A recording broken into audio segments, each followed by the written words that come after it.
जय हिमालय, जय भारत। संसार भर में हिमालयी लोग यूट्यूब चैनल देख रहे आप सभी का स्वागत है और मैं हूं डॉक्टर हरीश चंद्र लखेड़ा। इस बार फिर अरब की ओर चलते हैं। भरतखंड में जिस तरह से सनातन धर्म में माँ दुर्गा, माँ लक्ष्मी और माँ सरस्वती को पूजा जाता है, वैसे ही इस्लाम के उदय से पहले के अरब में भी 3 देवियाँ थीं, अल-लात, अल-मनात और अल-उज्जा। ये देवियां अरब की प्राचीन संस्कृति की परंपरा का हिस्सा हैं। 7वीं सदी में सन 622 में नवस्थापित इस्लाम की आंधी ने अरब का उसके अतीत से संबंध बिल्कुल ही विच्छेद कर दिया था। अतीत से जोड़ने वाली हर कड़ी को समाप्त कर दिया गया, नष्ट कर दिया गया। इसलिए इन देवियों को लेकर ज़्यादा जानकारी नहीं है। आज इसी बारे में मैं विस्तार से बात करूँगा, लेकिन जब तक मैं आगे बढ़ूं, आपसे अनुरोध है कि हिमालयी लोग यूट्यूब चैनल को सब्सक्राइब अवश्य कर दीजिए। जो इस चैनल पर नए हैं या जिन्होंने अब तक ऐसा नहीं किया है, यह विनम्र अनुरोध है। वैसे एक वीडियो में मैं अरब के देवी देवताओं के बारे में जानकारी दे चुका हूं, लेकिन इस बार सिर्फ 3 देवियों के बारे में जानकारी है। इस्लाम के पहले के अरब के समाज में अलग अलग स्थानीय देवी देवता पूजे जाते थे। इस्लाम से पहले का अरब एक ऐसा राज्य नहीं था जो किसी एक सरकार या साम्राज्य का हिस्सा रहा हो। वहाँ कई कबीले थे और उनके अपने देवी देवता भी थे। ये कबीले आपस में एक दूसरे के साथ युद्ध में उलझे रहते थे। कबीले यानी इनको हम जनजातियाँ भी कह सकते हैं। आज के इराक स्थित मेसोपोटामिया की सभ्यता को यदि छोड़ दिया जाए तो अरब प्रायद्वीप में सबसे पहली मानवीय संस्कृति 2500 ईसा पूर्व के आसपास की उम्न-नन-नार संस्कृति थी, जो उत्तरी संयुक्त अरब अमीरात और ओमान के इलाके में लगभग 500 सालों तक चली। इसके बाद यहाँ कई राज्य उभरे। उस समय के बहुत सारे अरब अल्लाह के साथ साथ उसकी 3 बेटियों को भी पूजा करते थे। ये 3 देवियाँ थीं, अल-लात, अल-मनात और अल-उज्जा। तीनों देवियों का मंदिर मक्का के आसपास ही स्थित था और तीनों की काबा के भीतर भी पूजा होती थी। वैसे काबा में लगभग 350 से ज़्यादा देवी देवता पूजे जाते थे। संपूर्ण अरबवासी इन तीनों देवियों की पूजा करते थे। इस्लाम से पहले के अरब में मान्यता थी कि अल्लाह की 3 बेटियां थीं, अल-लात, अल-मनात और अल-उज्जा। बहुदेववाद और मूर्तियों के खिलाफ इस्लाम के अभियान में अल्लाह को एकमात्र सच्चे ईश्वर के रूप में माना गया और इस धारणा को खारिज कर दिया गया कि अल्लाह की भी कोई बेटी या बेटा हो सकता है। इस तरह इन तीनों देवियों की पूजा बंद कर दी गई थी, यहाँ तक कि उनकी मूर्तियाँ भी तोड़ दी गई थी। वैसे कुछ क्षेत्रों में यह भी मान्यता थी कि देवी अल-लात वास्तव में अल्लाह की पत्नी थी, जो कि स्वर्ग और पृथ्वी का निर्माण करने वाले उच्च भगवान थे। वे भगवान दुशारा की माँ थी और उनके कई बच्चे थे। बहरहाल अल-लात, अल-मनात और अल-उज्जा ये अरब की 3 देवियाँ थीं जिन्हें अल्लाह की बेटियाँ माना जाता था। अल-लात इस्लाम पूर्व अरब की देवी थी, जिसे बानू थकीर जनजाति पूजती थी। यह उनकी प्रमुख देवी थी। इस्लाम के पवित्र स्थल मक्का के पास स्थित ताफ को उनके पंथ का एक हिस्सा माना जाता था। 2 अन्य देवियां अल-मनात को भाग्य की देवी और अल-उज्जा को बलवान यानी शक्ति की देवी माना जाता था। ये तीनों बहनें थीं।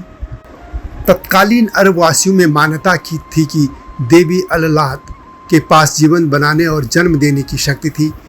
वह प्रेम, युद्ध और सौंदर्य की देवी थी। साथ ही सुबह और शाम के तारे की भी देवी थी। वह अरबों के लिए स्वर्ग की रानी थी। प्राचीन काल में थकीफ, लिहयान, कुरैश, नबातियन और तदमोराइट्स आदि कई कबीले उसकी पूजा करते थे। थकीफ के पास ताइफ शहर में उनके लिए मुख्य मूर्ति और अभ्यारण्य था और मूर्ति के ऊपर एक इमारत बनाई गई थी।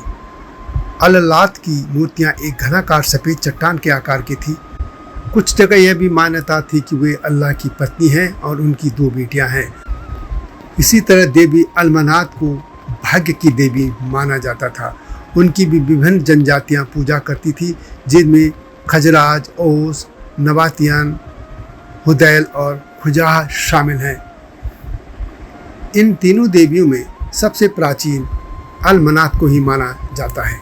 वैसे यह भी परंपरा या मान्यता रही है कि उनको यानी देवी अल-मनात को भगवान हुबल की पत्नी व रुदा की बेटी माना जाता रहा है। देवी अल-मनात समय, भाग्य के भविष्यवाणी की देवी थी।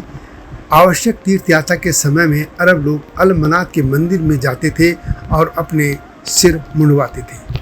इसी तरह तीसरी देवी अल-उज्जा को सबाइन और दक्षिण अरब की देवी माना जाता था, लेकिन उनका पंथ उत्तर में नबातियन तक फैल गया था।